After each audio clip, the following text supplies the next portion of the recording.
Boa noite a todos. Estamos iniciando a segunda palestra do nosso evento Letras em Perspectiva. Este evento que celebra o dia de hoje, né? Especialmente o dia de hoje, que é o Dia do Profissional de Letras. Então, já mando um abraço para todos os profissionais de letras, alunos de graduação, alunos de pós-graduação que estão aqui conosco. E dou as boas-vindas, em especial ao professor José Antônio, que tão gentilmente aceitou o nosso convite para esta palestra. E aos meus colegas, né, de graduação, Camila, Richard, aos professores do Departamento de Letras, que eu já vi que tem vários aqui, professor Eliana Tolentino, professor Cláudio do Carmo, professor Antônio Luiz Assunção, Toninho, né, e a professora Juliana Borges, né, que estão aqui já na chamada. Os alunos do IFE, né, os egressos do IFE, que estiveram com a gente no workshop anterior a essa atividade, e a todos que estão ingressando ainda, sejam todos muito bem-vindos. Agora eu deixo a palavra com a Camila para a condução deste momento, lembrando que nós estamos aqui no suporte técnico. Bom evento a todos. Boa noite, para quem não me conhece, meu nome é Camila, eu formei com o Samuel na UFJ, outro dia, em 2014, e que baita responsabilidade hoje é fazer mediação dessa pessoa que eu admiro tanto, desse profissional, mas principalmente dessa pessoa que eu admiro tanto, que é o José Antônio. Ainda mais questão de fera aqui junto com a gente hoje, porque, gente, para quem não conhece essa galera que o Samuel citou, o trem é plantinho de peso. Vamos começar, vou apresentar o professor José Antônio, que é professor do Departamento de Letras, Artes e Cultura da UFSJ. Ele formou-se em Letras pela então Faculdade Dom Bosco de Filosofia, Ciências e Letras, atualmente UFSJ. É pós-graduado lato sensu em língua portuguesa pela PUC de Minas Gerais, fez seu mestrado na UFMG em língua portuguesa e seu doutorado também na UFMG, dentro da área de estudos linguísticos. No doutorado, sua tese versou sobre a questão do livro didático de português, que lhe rendeu em 2007 o prêmio UFMG de Teses. No Departamento de Letras da Universidade Federal de São João del Rei, José Antônio leciona disciplinas relacionadas ao ensino de língua portuguesa, produção de texto, leitura, formação do professor e criatividade textual. Também leciona latim elementar, latim intermediário e latim avançado. Gente, eu falei que é pesado, vocês não estão entendendo, né? Durante sua vida acadêmica, vem orientando pesquisas relacionadas a todas essas áreas e ministrando palestras, cursos, minicursos e mesas redondas. Ministra também há vários anos palestras sobre a importância e as estratégias de comunicabilidade no ambiente de trabalho. Entre os anos de 2020 e 2022, o professor coordenou o subprojeto de língua portuguesa, ensino fundamental e ensino médio, do Programa Institucional de Bolsa de Iniciação à Docência, o PIBID da CAPES. José Antônio é escritor, poeta, compositor, ator, autor de peças teatrais e cronista, sendo que as suas crônicas se encontram em 2 jornais da região, Tribuna São Joanense, de São João del Rei, e o Jornal das Lajes, de Resende Costa. Além desses, as suas crônicas ainda podem ser lidas no site da Fundação IEDA e Augusto Frederico Schmid, do Rio de Janeiro. Também é o autor da letra e da música do hino da UFSJ. É autor de livros e de artigos variados. Seu livro, A Mulher na Bolsa, foi publicado em 4 países: Portugal, Brasil, Cabo Verde e Angola, em dezembro de 2016.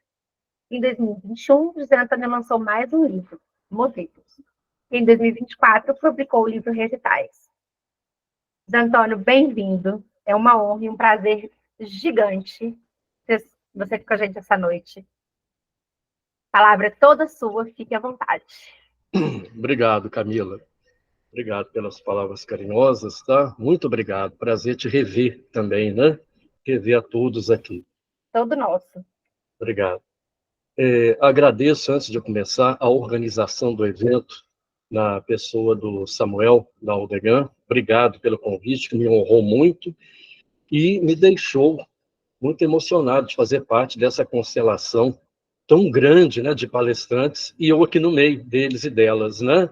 Muito obrigado, me senti engrandecido de ter companheiros e parceiros de palestras aqui, só de fazer parte junto com eles e com elas, isso já me deixou muito honrado. Obrigado, viu, Samuel? Em seu nome, todos da equipe. Camila, obrigado por estar mediando, tá? E a todos e todas que vieram também, tá? É um prestígio muito grande para mim ter essa oportunidade de falar para vocês. Muito obrigado por terem vindo, tá? Isso me honra bastante também. Bom, antes de começarmos, eu vou fazer a palestra, não vou me alongar muito, né? Seria, já até mesmo, chega um ponto que o cérebro já não capta mais, né? Então, eu vou falar mais ou menos a duração de uma aula, mais ou menos, o que não vai fazer com que eu não, né, que eu vá desprezar aprofundamentos, claro que não, né? Eu vou trabalhar na simplicidade das explicações, porém essa simplicidade não vai trair o aprofundamento necessário, né? E até mesmo para que o alcance seja maior, né? Para quem não é dessa área específica de estudos. Também, a minha preocupação também com toda a fala minha, seja em aula, seja em palestra, seja em mesas redondas, é que a coisa não fique parada apenas na tautologia, né, verborrágica, né? Eu gosto muito disso, depois da fala e o e daí, né? Então, que essa fala também possa, para frente, vocare, né? Chamar, provocar, chamar à frente da situação todos nós que vamos compartilhar as ideias que nós vamos trabalhar aqui agora, que a coisa seja realmente provocativa, tá? A proposta da palestra, então, o título, eu vou falar aqui das etapas que eu vou seguir, o título, Desvendando os Mitos da Linguagem, até parece uma coisa, né, pô, você está com autoestima muito grande, né, você vai desvendar os mitos da linguagem, né, mas não é só isso, não, claro que não, tá, não é essa a questão. Desvendar alguns mitos, mas o desvendar não está aqui no sentido de resolver a questão, não, tá? É de tirar a venda. E algumas coisas, tá? Eu vou colocar aqui no chat, porque eu gosto muito de usar a palavra escrita enquanto eu vou falando, tá? Então, quando eu colocar uma coisa no chat, vocês olhem lá, por favor, tá? Eu já vou começar a colocar uma coisa no chat aqui repetindo. Eu não fiz o PowerPoint por querer, poderia ter feito, tá? Mas porque são poucas palavras que eu vou usar mesmo, tá? Então, vocês podem ficar tranquilas e tranquilos. Nós temos uma raiz, né, do indo-europeu, que até eu já estou colocando no chat aqui, tá, gente? Que é essa aqui, né? Vinda, que vai dar essa palavra no inglês, band, que significa faixa, que significa uma tira de pano, uma atadura, que vai dar justamente o português, né? Lá, o B vai se trocar pelo V, aqui, venda, que não tem nada a ver com vender, né? Isso já vem de outro verbo em latim. Então, venda é uma tira que tampa, tá, alguns mitos. Bom, se ela é algo atadura, né, para cobrir ferimentos, esse é realmente, tá? Até hoje a gente tem um band-aid, né, que é para cobrir ferimentos, essa band é para isso. E nesse caso aqui nós vamos tirar a venda de quê? Ora, dos mitos, né, de alguns mitos, claro. E esses mitos podem ser analogicamente entendidos como algo que fere a nossa consciência que deveríamos ter a respeito da linguagem, do ensino e da própria dinâmica da língua. Eu vou usar aqui língua e linguagem como sendo a mesma coisa, ok, gente? Tá? Deixar aqui já nomenclatura, eu vou usar como se uma equivalesse à outra. Bom? Então, desvendando, ou seja, tirando a venda, né? Tirando a atadura de certos mitos que ferem, tá? Certos aspectos da realidade da linguagem que nós poderíamos conhecer melhor se não fossem essas bands, se não fossem essas vendas. Mitos, né? Claro que eu não vou falar de todos, né? Alguns mitos, e é interessante que o título ficou no gerúndio, né? Desvendando, tá? No gerúndio, ou seja, esse ato da gente desmitificar, desideologizar certas coisas, tá? É uma coisa que deve ser constante, deve ser uma ação contínua, para que a gente possa conhecer melhor a dinâmica da ação, tanto do ensino quanto da linguagem. Eu agrupei esses mitos, né, que eu escolhi, eu agrupei, tá, em 4 setores, tá? Então, quais são esses grupos? Eu agrupei em quê? Em mitos ideológicos a respeito da linguagem, mitos pedagógico-gramaticais a respeito da linguagem, mitos de escrita a respeito da linguagem, né? Até um pouco de lectoescrita, né? Mais da escrita, e mitos etimológicos.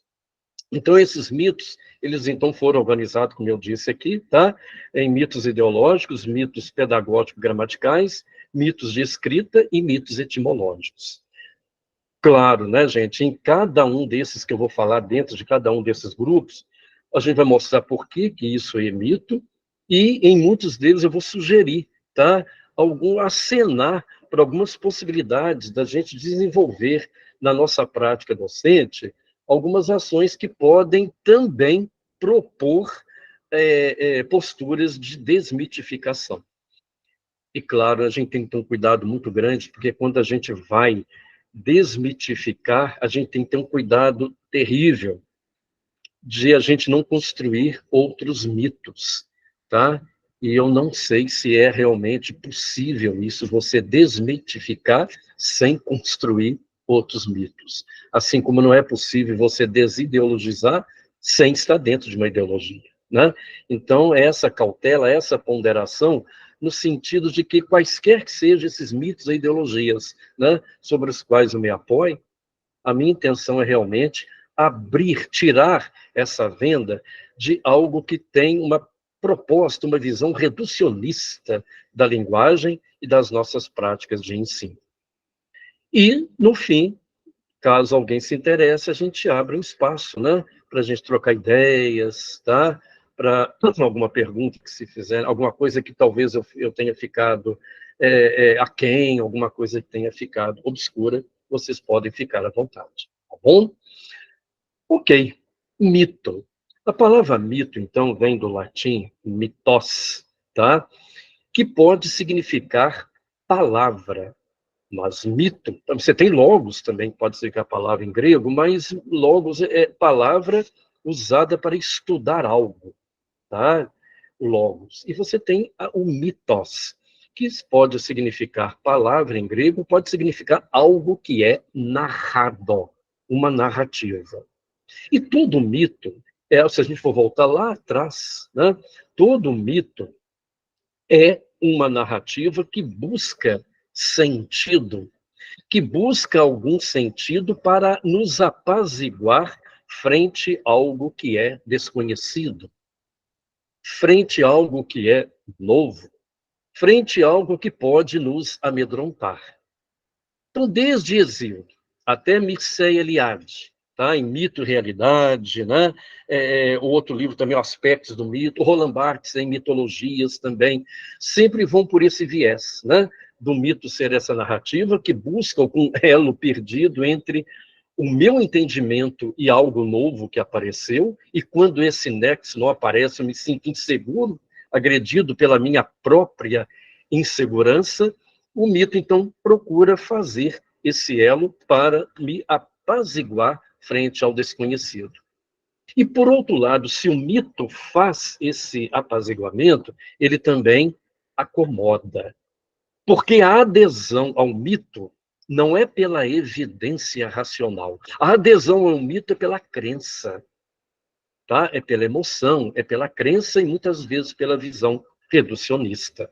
A verdade do mito é uma verdade intuída, não é aquela verdade que é constituída, que é construída por uma coerência lógica, garantida por um rigor argumentativo e também com provas, né, com exigência de provas. Não, a adesão ao mito é uma adesão, pelo menos a maioria dos autores vão dizer isso, né, que é uma adesão pela crença e não pela evidência científica, pela evidência esclarecedora de dados observáveis, mensuráveis e comprováveis.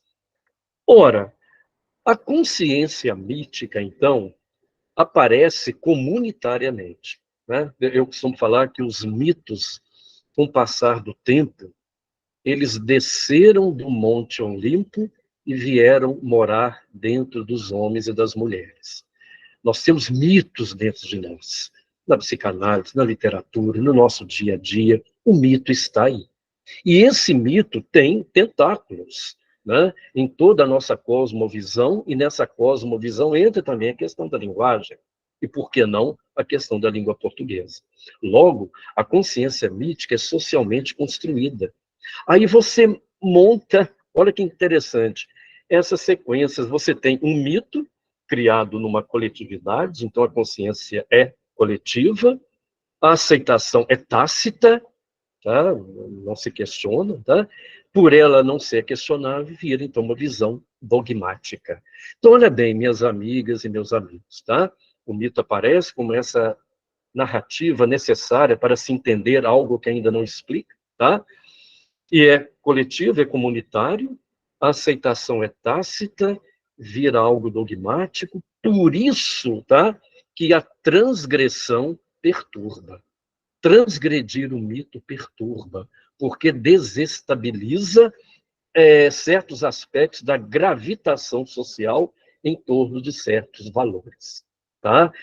Preconceitos viram mitos, tá? Certas explicações acríticas viram mitos, certos negacionismos viram mitos. Tá? E quando isso aí passa a ser transgredido através do e se, ou pode ser visto de outra maneira, isso perturba, tá? Porque ameaça o equilíbrio, como eu disse aqui, a gravitação social em torno de certos valores.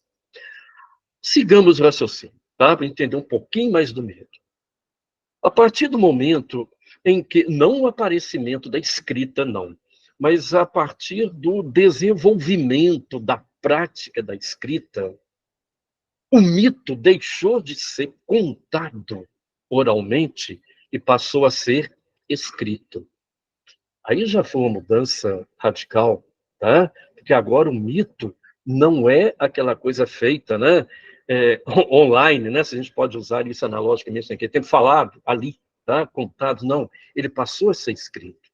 Se o mito passa a ser escrito, então ele passa, essas narrativas passam a ser o quê? Fixadas. Se elas passam a ser fixadas, então, elas passam a não depender tanto do tempo, tá, em que foram escritas. Ou melhor, não passa a depender quase nada do momento enunciativo da sua narração. Tá? Se ficou fixa e já tem esse distanciamento cronológico, foi possível, então, também uma visão mais clara, mais questionadora, tá? Com possíveis propostas de interpretações, um grande passo para o aparecimento da filosofia ocidental, né? Que veio justamente do mito que passou a ser escrito, e uma vez escrito ele passa a ser questionado, justamente porque novos sentidos passam a ser propostos, né? Bom, é uma maneira da gente desmistificar o mito, né? Esse distanciamento, da gente desmitificar o mito, o distanciamento, fixar o mito, tá? Fixar para poder fazer a contextualização, não deshistorizar, não, deshistoricizar, de jeito nenhum. Fixar para que essa rehistorização seja algo mais crítico, reflexivo e com nexos, tá? Que o momento não dá, tá? Só essa visão mais distanciada é que dá. Uma das principais reflexões que vieram disso aqui é interessante, né? Se o mito, então, agora, filosoficamente pensando, né, já que o mito passa a ser escrito, se o mito é transmitido pela linguagem, o mito é uma representação, pois a linguagem é representação. E aí um raciocínio meu aqui. A linguagem não é apresentação.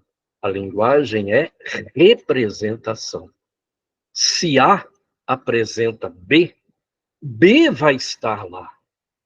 Se A representa B, B não vai estar lá. Tá? Então, se eu vou representar alguém numa festividade, é porque aquele alguém não vai estar lá, eu vou estar no lugar dele. Se eu represento alguém numa peça de teatro, eu represento um determinado personagem, ele não vai estar lá, eu que vou estar fazendo as vezes dele. tá? Agora, se eu vou apresentar alguém, claro, pela lógica, ok, aqui está o fulano, estou apresentando o fulano. Então, a linguagem não apresenta, a linguagem representa. E muitas vezes a palavra traz a marca da ausência, né? Porque ela justamente representa. Logo, se um mito, então, é narrado pela linguagem, tá? Vão fazendo uns links aí, tá? Vão pensando aí, tá? Com relação a certos mitos da língua portuguesa, nós vamos conversar com ele que se cabem também, né? Então, se um mito é uma narração pela linguagem, e a linguagem é representação, não é apresentação, ora, o mito também não é apresentação, ele é representação, tá? De alguma interpretação, tá? Todo mito responde a alguma coisa. Todo mito traz um background ali de interesses ou de necessidades e principalmente de valores. E um outro perigo, né, minhas amigas e meus amigos, a própria linguagem é um mito, né?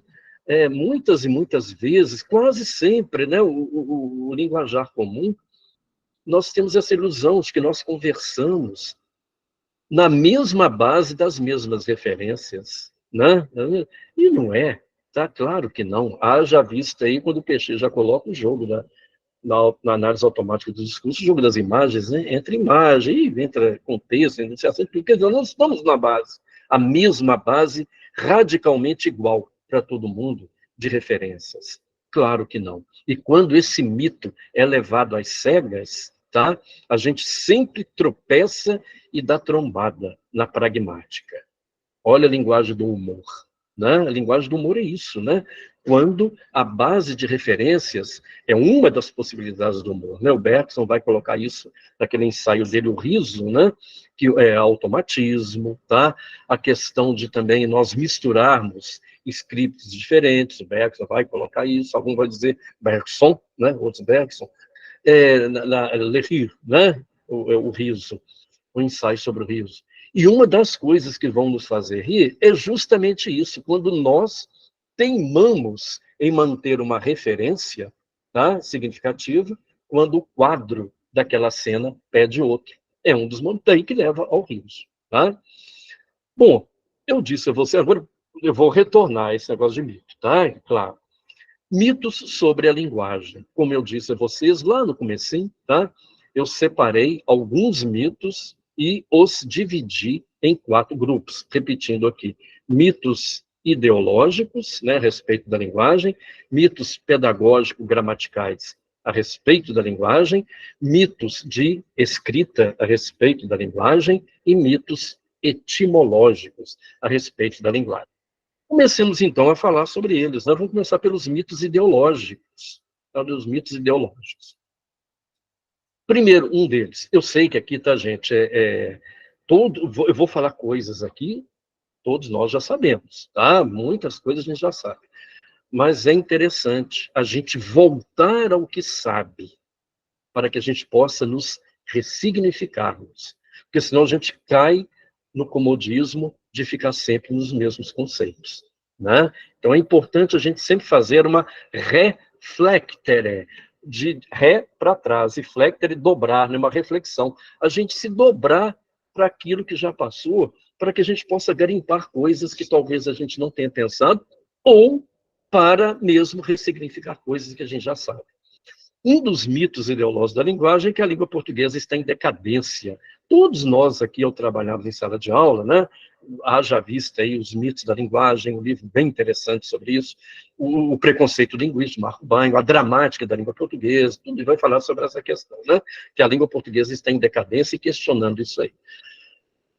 Gente, claro, né, que muita coisa está em decadência no Brasil, sim, mas a língua não.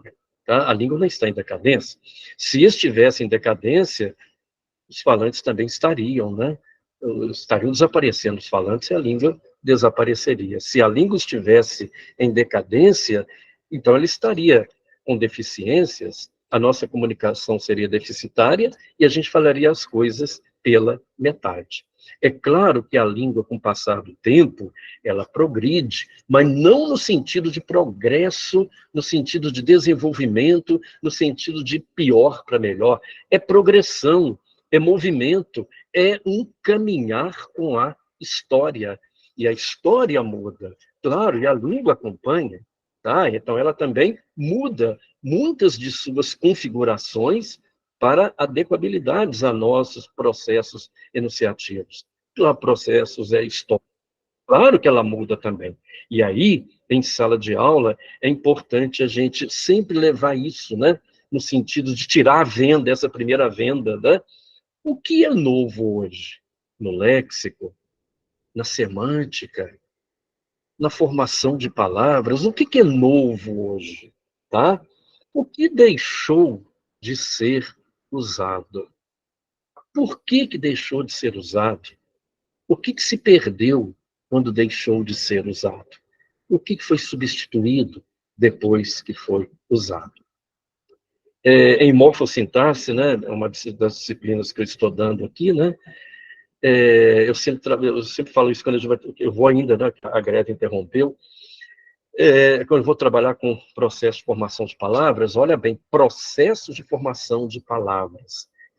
A principal miopia ao trabalhar com formação de palavras em nossas salas e nas gramáticas dos livros didáticos é que a gente trabalha o processo das palavras já formadas. A gente não coloca o processo no gerúndio. A gente não leva o aluno a formar. A gente leva o aluno a estudar a formação de palavras num modo apenas contemplativo, mas ele não se envolve, não se compromete com aquilo que é de direito dele e capacidade dele, né, de trabalhar essa formação. Então, isso seria também, tá? Como é uma coisa que eu já sempre faço essa oficina, tá? Dessa formação prática das palavras, ligada a vários gêneros, né, textuais, uma oficina minha, de criação minha, tá? Com professores aí para fora, aqui, tudo. É uma maneira de você tirar a band, né? De você tirar a venda, ou pode ser feito de outro jeito. Então, a língua não está em decadência, né? A língua realmente, ela se alimenta do seu próprio movimento. Tá? Um outro mito, né, que o português é muito difícil. Voltando um pouquinho, porque são mitos, tá? Por que isso aí tudo é mito? Ué, porque tenta apaziguar frente ao novo. Então, se aparece algo que é novo, apegamos então no mito. Não, isso não pode ser aceito, que a língua está em decadência. Tá vendo? Então, isso aí reflete uma representação comodista que não quer mudança, tá? Que não quer mudança. E aceita-se acriticamente. E quando entra uma transgressão, é perturbadora. Olha como é que cabe direitinho aqui essa propedêutica teórica que eu falei do mito aqui, né? Bom, um outro mito também, e isso, se é atadura, então fere a realidade do movimento da língua. Tá? Então a gente tem que tirar essas bandas, né? Essas band-aids daqui. Tá? O outro mito aqui, dentro desse grupo dos mitos ideológicos, né, seria o que o português é muito difícil. A gente pergunta, difícil para quem? Né? Difícil para quem? Para o falante, não. Tá? Para o falante nativo, não. A gente está cansado de saber disso também. De entre 5 e 6 anos, 7, 5, 6, a criança já é um falante igualzinho ao um adulto, e a diferença é apenas quantitativa, né? Mas ele já se vira muito bem na língua dele. Para o estrangeiro, sim, pode haver mais língua complexa e mais língua difícil. Sim, o estrangeiro, isso experiência, eu trabalhar com estrangeiros, eles têm essa facilidade de assimilar línguas que têm semelhanças com a sua. Então, você pega, por exemplo, o holandês, o alemão e o inglês, tem semelhanças muito interessantes, e é interessante que quase todo alemão fala inglês, quase todo holandês fala alemão, quase todo inglês é americano, ou inglês fala alemão. Olha que coisa interessante aqui no chat, tá? Você tem em alemão, tá? Essa palavra aqui, ó, tá? Em maiúscula, né? Que os substantivos estão em maiúsculos. Olha só. Você tem isso aqui em alemão, não está saindo em maiúsculo aqui. Aqui, man, der man, né? O homem. Não precisa falar como é que é homem em inglês, né? Man. E em holandês é man também, igual em inglês, tá? Aqui em inglês e holandês. Você fala, por exemplo, que o livro é bom em alemão, você fala isso, né? Das neutro. Das Book, né? Esse, olha que coisa interessante. As books good, tá? Você vai falar em inglês. The, tá? Book is good. E você vai falar em holandês, né? Aqui, o artigo. Né?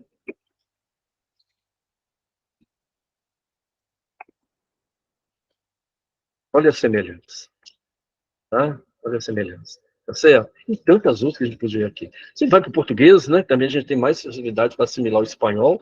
Você tem em português aqui a palavra pequeno, e você vai ter a mesma do espanhol com aquele tiozinho em cima do N, né? Pequeno, tá? O livro é bom, el livro, você vai falar o livro é bom, você tem el libro es bueno, tá? Então, para o estrangeiro, a assimilação tende a ser mais fácil quando ele aprende línguas que têm uma semelhança, mais semelhança com a língua própria.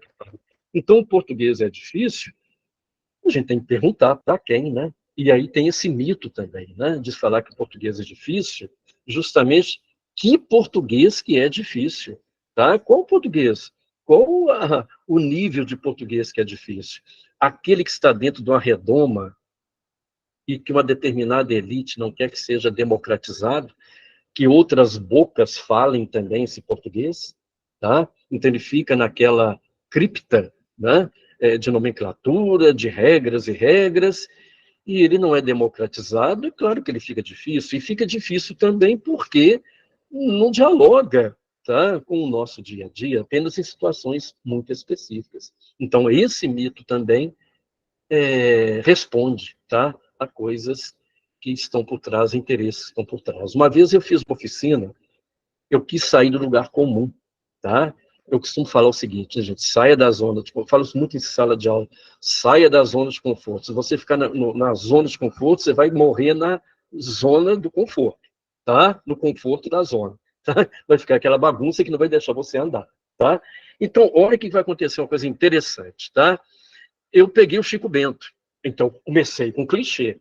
Todo mundo trabalha com Chico Bento ali, passe a linguagem de Chico Bento para a modalidade formal, como é que seria, aquele negócio todo, né?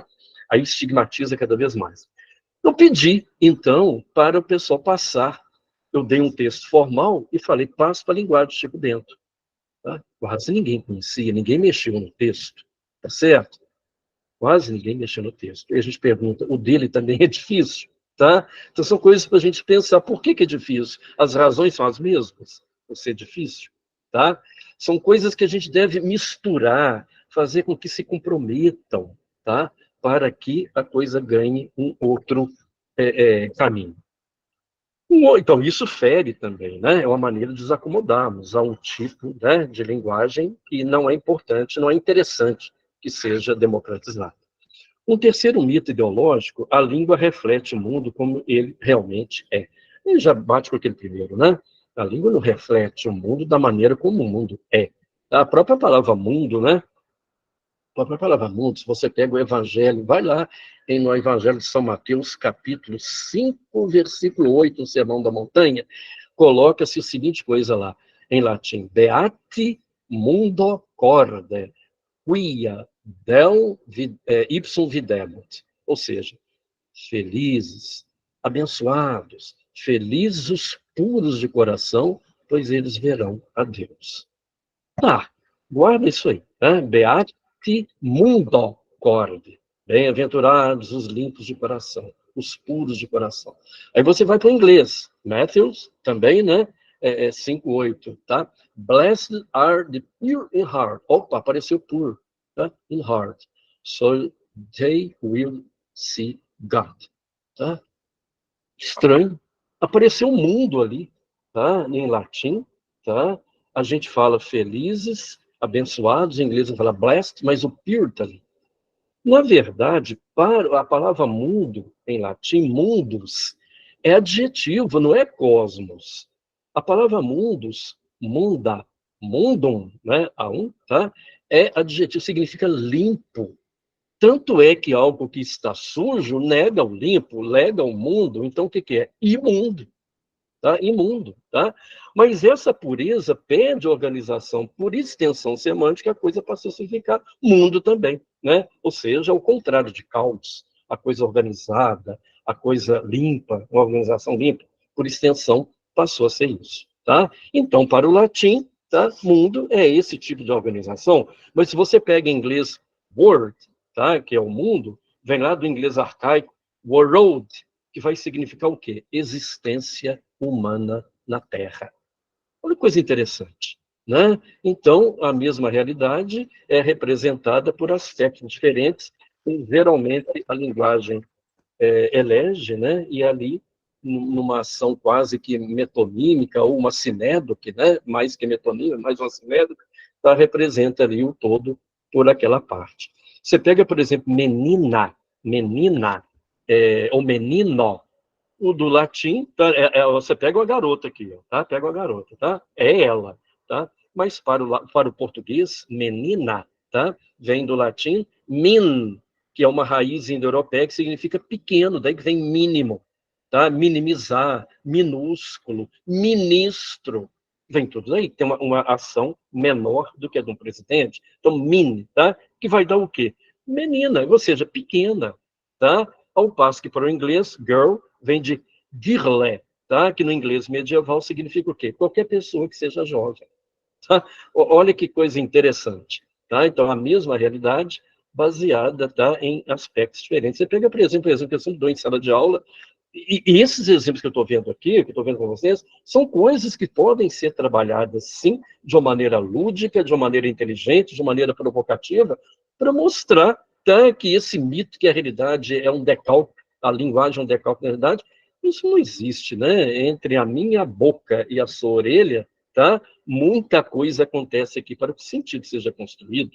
Um exemplo que eu dou muito, você pega, por exemplo, beija-flor. Para a língua portuguesa, o que interessa é o detalhe do movimento do bico do beija-flor, que vai lá na corola, tira o pólen, parece um beijo. Esse detalhe nomeou. Mas você pega em inglês, hummingbird.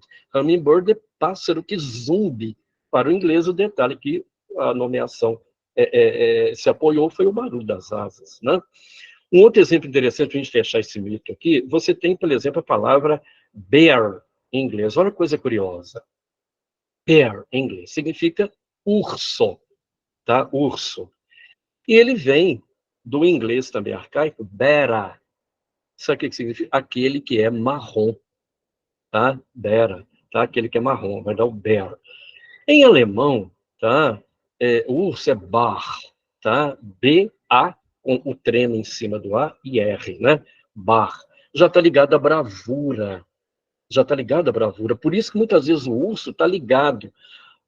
Eu não vou chutar aqui, não sei se é o brasão da Suíça ou da Alemanha, tá? Mas a capital da Suíça é Berna. Ah lá, usa o urso como sendo símbolo de bravura. Berlim, que vai dar Berlim, também usando o urso aí como sendo elemento de bravura. Tá? Então, a capital da Alemanha mesmo, né? Berlim significa urso pequeno, e Berna, urso, né? Suíça e Alemanha, tá? Para o inglês, já é aquilo que é marrom, né? E no caso do alemão, tá? A raiz é a mesma, mas passa a significar algo diferente, né? Que é a questão da bravura, da liderança. E o próprio homem, né? Em latim, você tem o nosso homem aqui, vem de humus, que é terra. Em latim, você tem vir, que é virilidade, viril, né? Então, detalhes diferentes da mesma realidade. Então, a língua não é transparente, né? Ela tem certas opacidades aí que traem essa relação automática entre a língua e a realidade.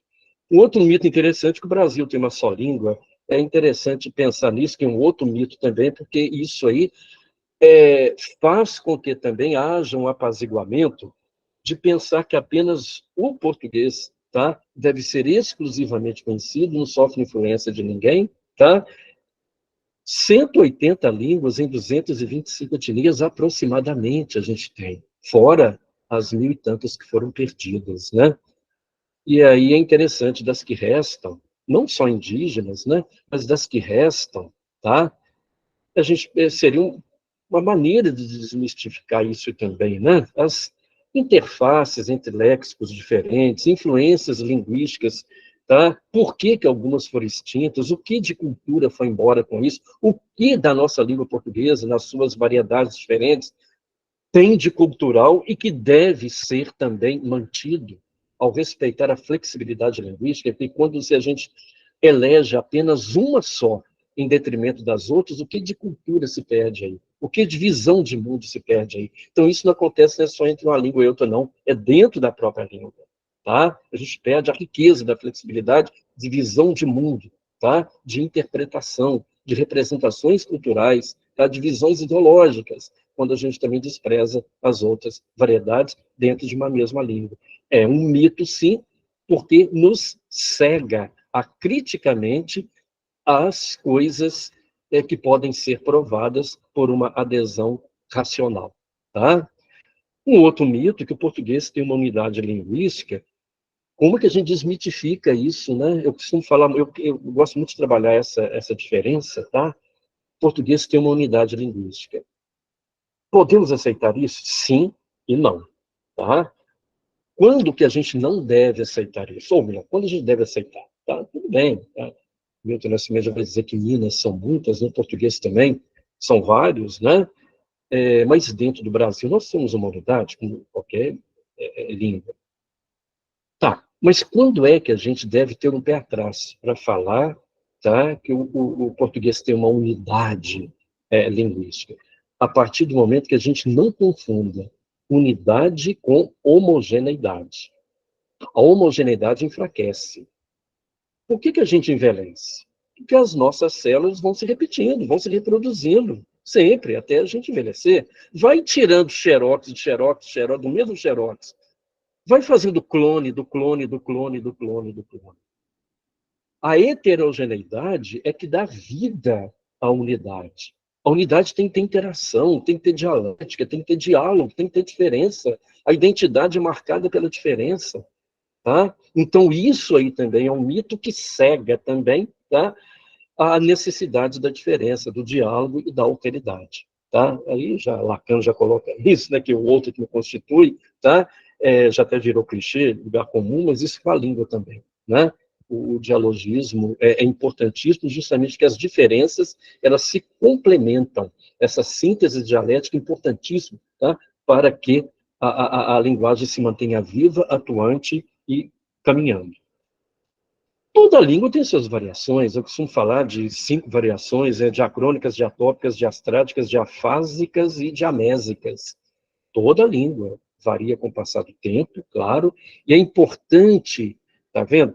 Como que a gente poderia desmitificar essa questão da unidade confundindo com homogeneidade? Só falar um pouquinho dessas 5 aqui. Diacrônicas, tudo bem, né? Dia, ou seja, em grego, ao longo de, né? Então, ao longo do tempo. Pois bem, a língua varia ao longo do tempo. Diatópicas, tá? Em lugares diferentes, ao longo das regiões diferentes. Diastráticas, ao longo das classes sociais, tá? Diafásicas, isso de cada um de nós, né? Diafásicas, ao longo das nossas próprias falas. Quando você conversa com a criança, quando eu aqui, usando uma linguagem com vocês, saio daqui, vão para o barzinho, é outra fasia que eu vou desenvolver, tá? Então, nós também temos essas variações diafásicas ao longo das nossas próprias falas e diamésicas, dependendo do gênero textual e, principalmente, do suporte material onde eu vou usar aquela minha linguagem. Tá? Eu também vou variar essa minha linguagem também. E aí, uma coisa interessante para mostrar que essa unidade é heterogênea é trabalhar com variedades linguísticas e, principalmente, fazer com que o aluno, ao a gente levar um material disso, né, de variações diacrônicas, diatópicas, diafásicas, diamésicas, e fazer com que o aluno faça um blend disso aí, passar de uma para outra. Tá? Ele vai viver, entrar no fluxo da variação linguística e não vai apenas aprender o que é variação linguística, se ele está lá dentro da variação linguística. O que muitas vezes o ensino de gramática faz, tá? Acho que quase sempre, né? A gente desidrata a gramática do fluxo da língua, do fluxo do discurso. E a gente abduz o aluno dele ser sujeito da própria língua. A gente tira o aluno ali, né, da realidade linguística. Olha lá o português, está vendo? Mas não olha porque varia, não. Olha só para essa espinha dorsal aqui, ó, tá? Que é para todo mundo, tá? Se é que é a espinha dorsal, né? Olha só para essa variedadezinha aqui que não é tá para todos, é só para isso. Então, a gente abduz o aluno, tá? Do seu próprio falar, tá? e a gente também desidrata a gramática do fluxo linguístico, do fluxo discursivo. E aí fica sendo apenas aquele termo que eu usei aqui um pouquinho atrás, né? O ensino e uma aprendizagem contemplativa, tá? E não atuante. Isso também seria né, uma oportunidade muito boa de se combater o preconceito, né? Tá? O outro também é que o português de Portugal é correto, a gente vê nisso aí um outro mito também, que nos cega de uma coisa muito terrível também, que é esse complexo de vira-latas, né, do colonialismo. São diferentes. Né? Por que português é diferente? Por que o português de Portugal é diferente? Porque ele é falado em Portugal, né? Por que o português brasileiro é diferente? Porque é falado no Brasil, né? É tão óbvio, tá? O português de Portugal tem algumas diferenças do nosso, claro que tem. Português, foneticamente falando, é uma língua de tempo tônico, ao passo que a língua portuguesa tende a ser uma língua de tempo silábico. O léxico apresenta muitas diferenças, como dentro da própria língua também, né? Em regiões diferentes, temos léxicos diferentes.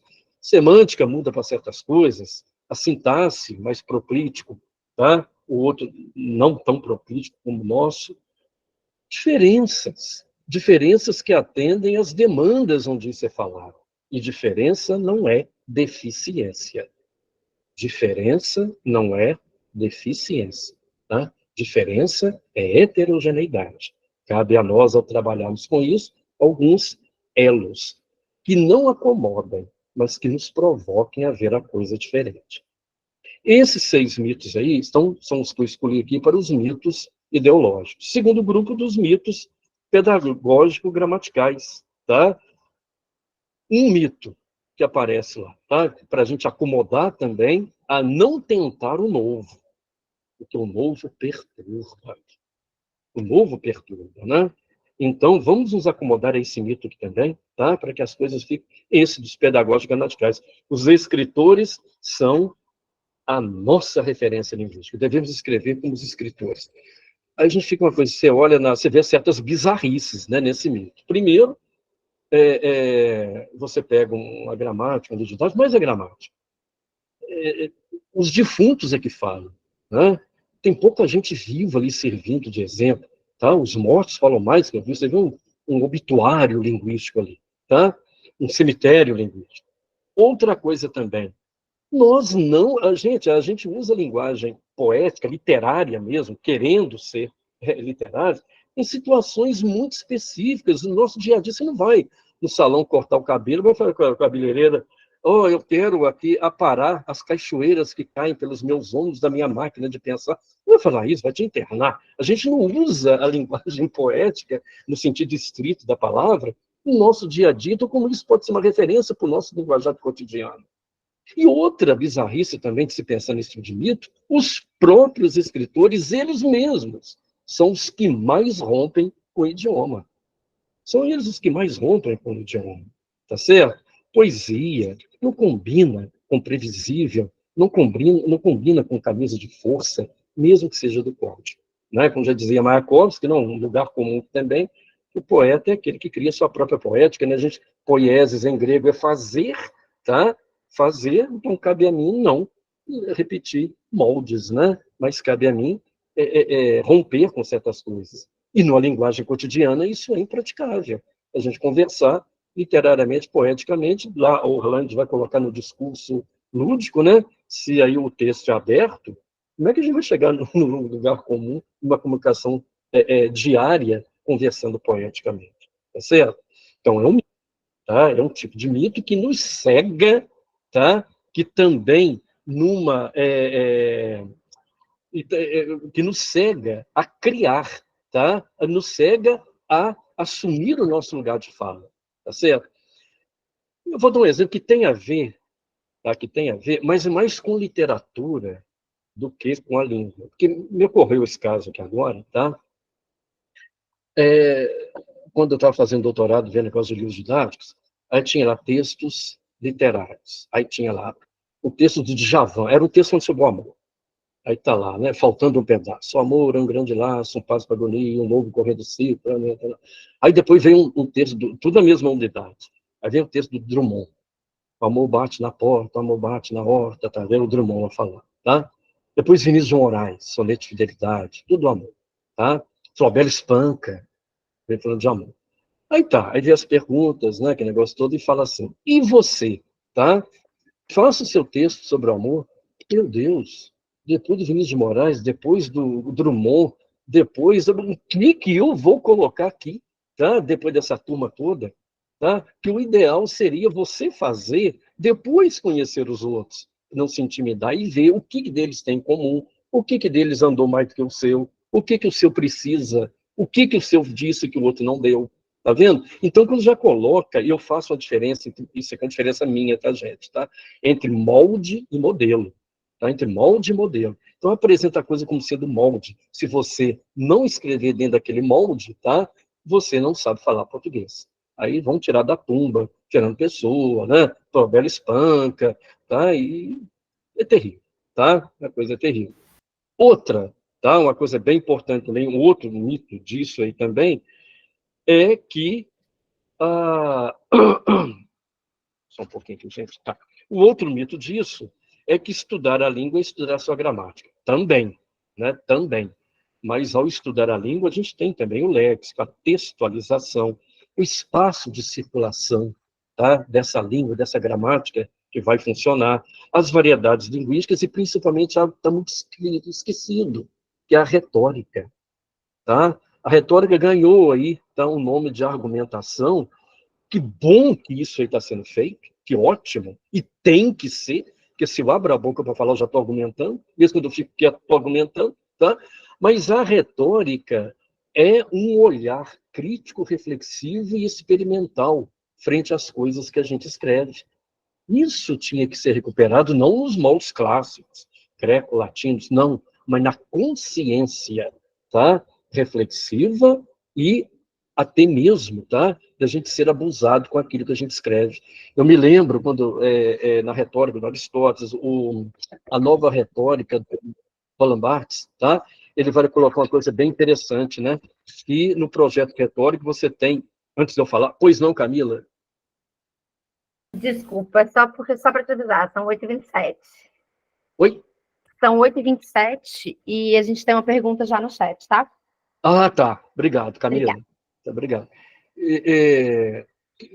Quando o Aristóteles coloca uma coisa interessante da retórica, a gente tem, por exemplo, olha como é que a coisa segue justamente quando a gente escreve hoje, né? Você tem a euresis, que é você encontrar, achar o que escrever. A taxis, organizar, tá? As ideias.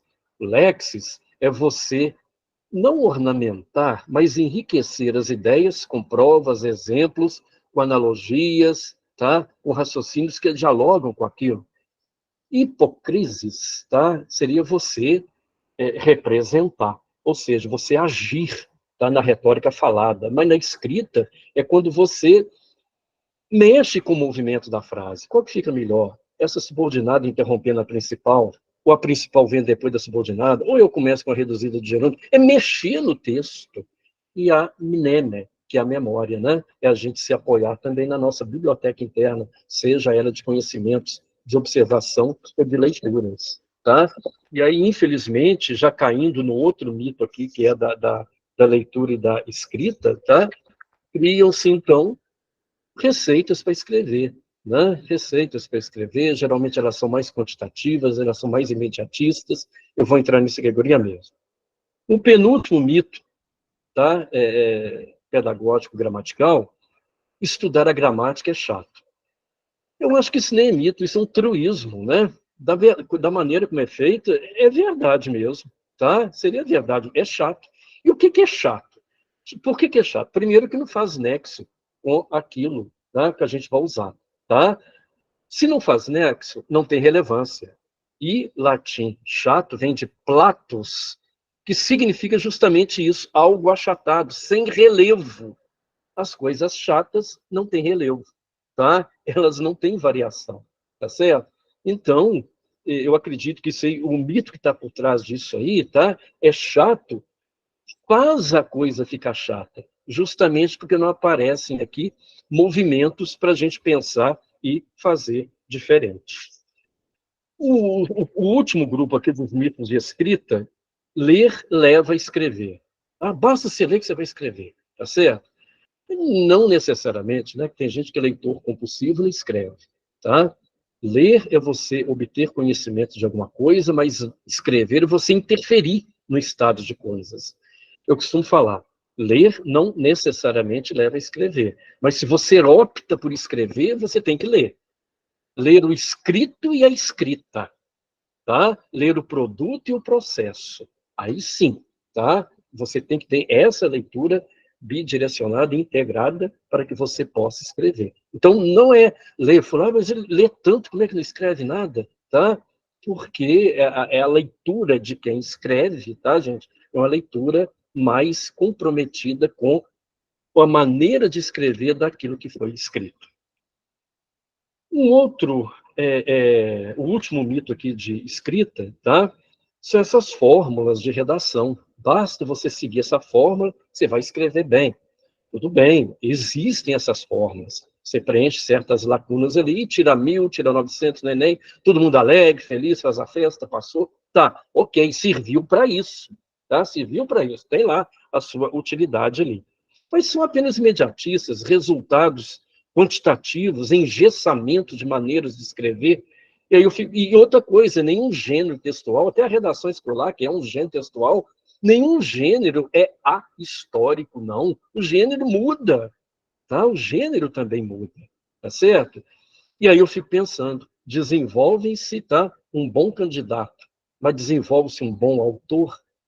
Esse que fez 1000 na redação, ele faria um bom poema, ele faria uma boa crônica, ele faria um bom conto. Não estou dizendo, tá? Eu estou falando que o mito que está por trás disso, tá? É que basta seguir moldes que você vai ser um bom escritor, tá? O que eu discordo. O último aqui são os mitos etimológicos. A gente já ir fechando, né? A etimologia não é narrativa fantástica, né, e maravilhosa, tá? De contar, ficar contando historinhas de palavras. Não. Tá? A etimologia tem uma coisa muito interessante. Tá?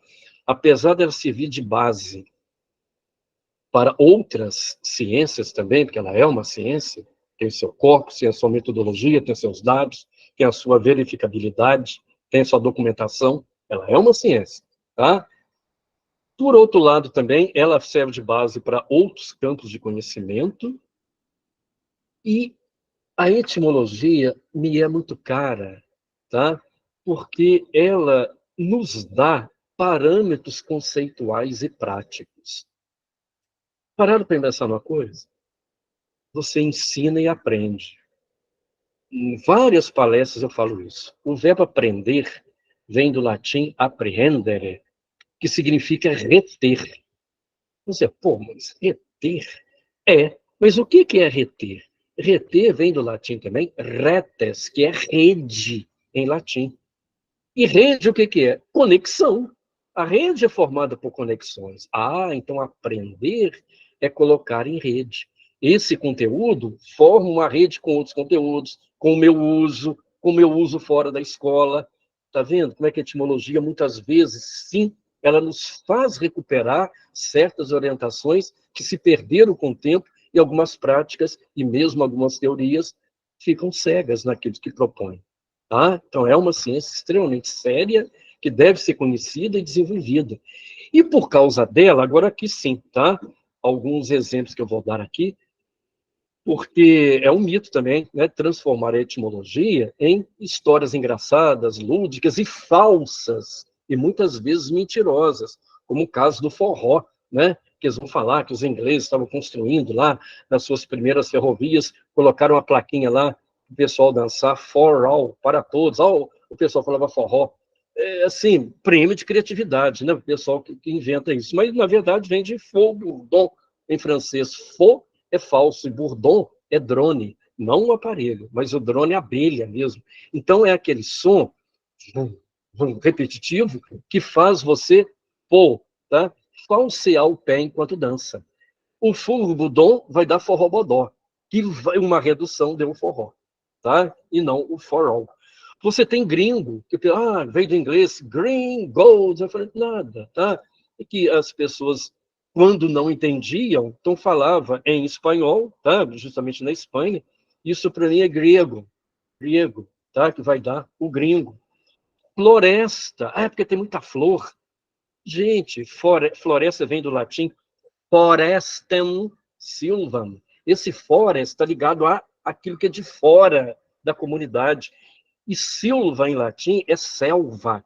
Então, forestem silvam é aquela mata que está fora da comunidade. Daí que em inglês não tem L, é forest. Em francês não tem L, tá? É forêt. Em italiano não tem L, é floresta.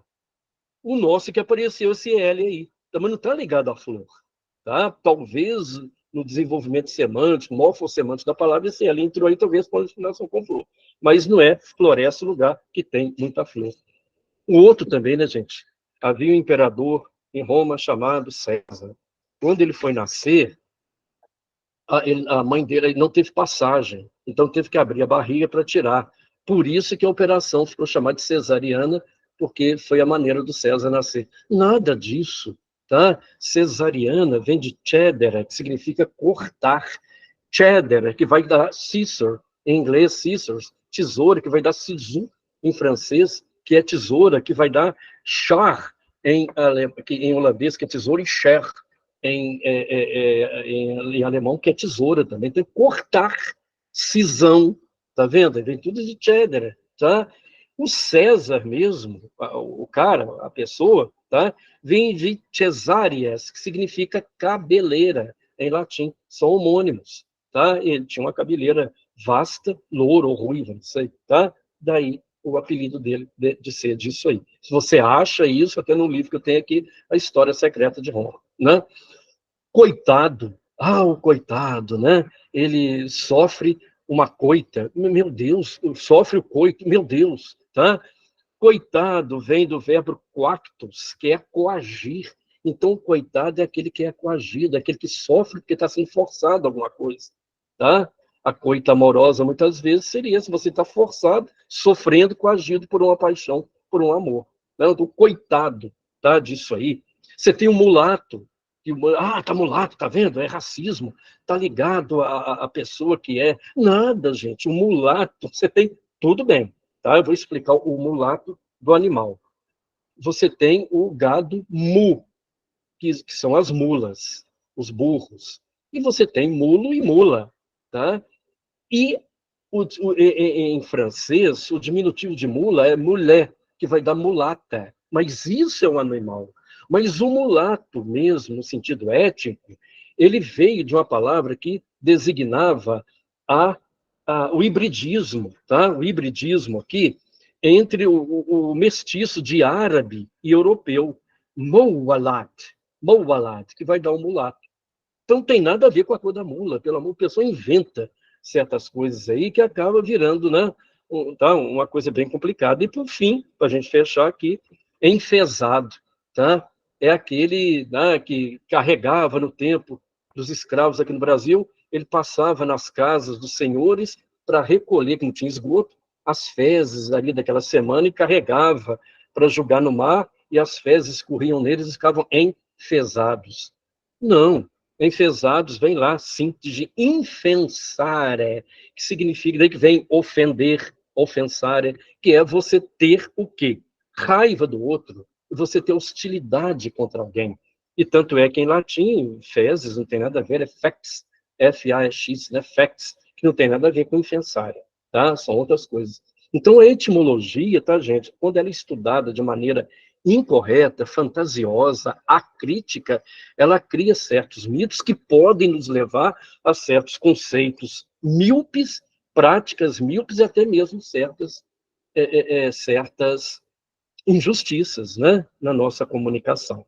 Fechando, então, a gente vê que esses mitos todos aí que a gente colocou, tá, tendem a colocar uma atadura no ferimento que realmente agride a realidade da linguagem, tá certo? E cabe a nós mostrarmos que as coisas podem e devem ser diferentes. Ai daqueles que não perturbam, tá? Ai daqueles que não perturbam quando a injustiça fala alto. Mas para que isso aconteça, a gente tem que perguntar uma coisa, né? O que está por trás desses mitos? A quem que esses mitos respondem? Tá? Porque também não é chegar dando pontapé em tudo, a gente tem que conhecer de onde eles vieram, tá? Porque ser moderno não é chutar a tradição. Se você chuta a tradição, você perde suas raízes. Um povo sem raiz é levado para qualquer lado, tá? Você ser moderno é você ressignificar o que vem com o tempo. O que vem com o tempo. O que antigo pode ser desprezado. O que ficou pode ser ressignificado. E o que do novo pode ser incorporado. Aí você está sendo moderno, tá? O outro está simplesmente cortando suas próprias raízes. Ingenuidade total. Suicídio cultural, né? Suicídio histórico, tá? É o bom senso acima de tudo, né? E, claro, uma visão científica das coisas. Mas para que esse ensino linguístico realmente desmitifique certas coisas, é preciso que haja, e eu sei que eu não vou ver isso, tá? Eu sei que eu não vou ver isso acontecer no Brasil, uma filosofia linguística nacional, né? Uma filosofia de ensino linguística, tá? E para isso é necessário que haja um pensamento, uma pesquisa que possa orientar. As nossas práticas ainda são muito para atender publicações, para certos clãs, a coisa fica só dentro de certas coisas, tá? É o que eu queria falar para vocês. Agradeço, tá, por terem me ouvido. Me desculpem se eu fiquei aquém do que vocês esperavam, tá? E muito obrigado mais uma vez, porque toda vez que a gente fala, a gente sai maior do que aprendeu por causa dos insights, né? A gente abstrai muito falando. E isso eu devo a vocês. Obrigado, viu, gente? Jamais ficaria aquém, professor. Muito pelo contrário, é sempre um prazer imenso, cada vez mais maravilhoso e mais... Cada vez a gente Obrigado. fica mais encantado. Obrigado. A gente queria agradecer ao senhor. Tem uma pergunta só no chat, da Maria Uhum. Graziele. Seria o gerundismo uma tentativa de rebuscar a linguagem cotidiana? Vou estar fazendo, vou estar te encaminhando? Eu sempre penso isso, o gerundismo é uma coisa que, no meu entender, né, no meu entender, que você tem novidades e tem modismos, né, você tem, e certos modismos podem se cristalizar e ficar como algo sem sentido, tá? Eu acho que toda novidade que chega, ela deve ser pensada, para não cair justamente nessa questão da questão desse mito que eu falo. No entender do gerundismo, ele é do latim, então o gerundismo ele é do latim. Você pega, por exemplo, o Curtiço, tá? Você pega o Curtiço, olha a onomástica do romance Curtiço. Miranda, tá? É aquele que deve ser continuamente admirado, mirare. Amanda é que deve ser continuamente amada. Legenda é o que deve ser continuamente lido para que você possa entender o mapa, por exemplo, tá? Então, se eu vou falar o seguinte, que eu vou, Camila, amanhã, tá? Eu vou estar enviando para você, tá? O xerox da... Então, eu vou passar o dia inteiro enviando para você, tá? Amanhã eu enviarei, né? É o meu entender. Não estou sendo dogmático, não, tá, gente? É apenas a maneira de entender para a gente, a partir desse raciocínio, pensar, aceito ou não aceito, tem sentido isso ou não. Agora, amanhã eu vou estar dando aula de manhã. Sim, eu vou estar amanhã inteira dando aula, tá? Mas é a questão lógica da coisa. Claro que isso aí pode ganhar contornos semânticos diferentes, pragmáticos diferentes, é apenas um raciocínio inicial. Uma coisa é modismo, outra coisa é novidade, tá? E quando o modismo se torna algo cristalizado, tá? A gente tem que pensar justamente que não seja apenas uma expressão vazia de sentido, né? Samuel, vou passar a Nada, palavra. Graziela. Obrigado pela pergunta, Graziela. Obrigado. Gente, as palavras que me dirigiram aqui, muito obrigado, tá? Obrigado mesmo, tá, gente? Muito obrigado. Tá? Muito obrigado. Saudade também, Lívia, né? Isso aí, né? Obrigado.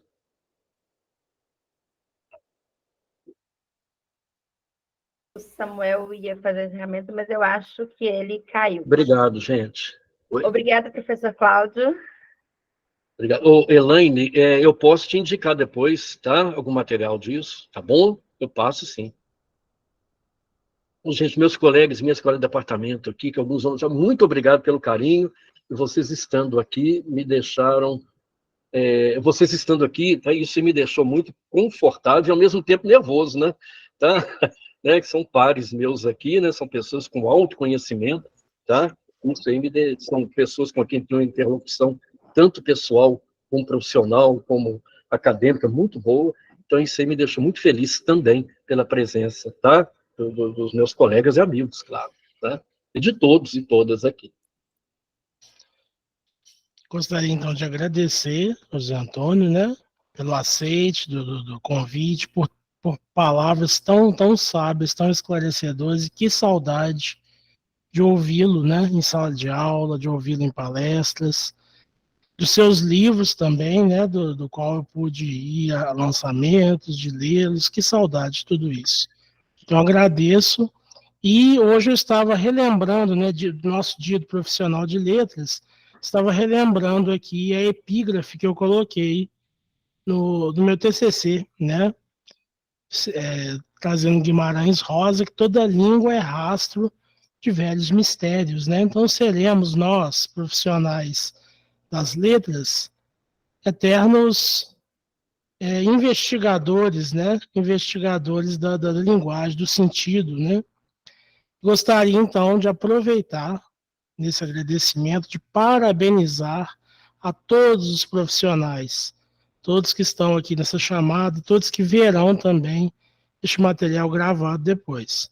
E aproveito para colocar aí no chat uma que está no nosso Instagram, os profissionais de letras, em especial aqueles que estão conosco essa semana, e a palestra de ontem da professora Eliana Tolentino já está no nosso canal do YouTube disponível, assim como esta do José Antônio estará disponível amanhã. Então está aí no chat. Acompanhem, sigam a gente no chat, viu? No Instagram, inscreva-se no canal, no YouTube, para vocês receberem o conteúdo que a Educativa posta. José Antônio, muito obrigado. Camila, muito obrigado. A todos uma boa noite. Pessoal, E amanhã... peraí. Ah, sim, é verdade. Abre as câmeras aí para a gente tirar uma foto, por favor. Aqui só um pouquinho, eu coloquei o meu celular aqui no chat, porque Sim. teve uma pessoa que pediu material sobre o que eu falei, né? Então pode entrar em contato comigo aqui no WhatsApp, tá, gente? Ah, sim. Certo. Tá certo. Bom, sim, Camila, né? Obrigada, professor. Vamos lá, galera. Ó. Se deixar para o Samuel, esquece, tá? Aí todo mundo fala paralelepípedo, né? Por favor. Mais uma? Foi. Obrigada, gente. Boa noite a todos. Parabéns para nós.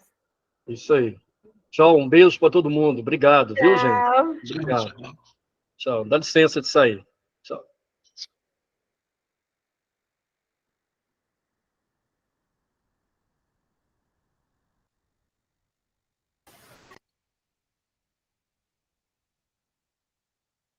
Boa noite, muito obrigada, viu, pessoal?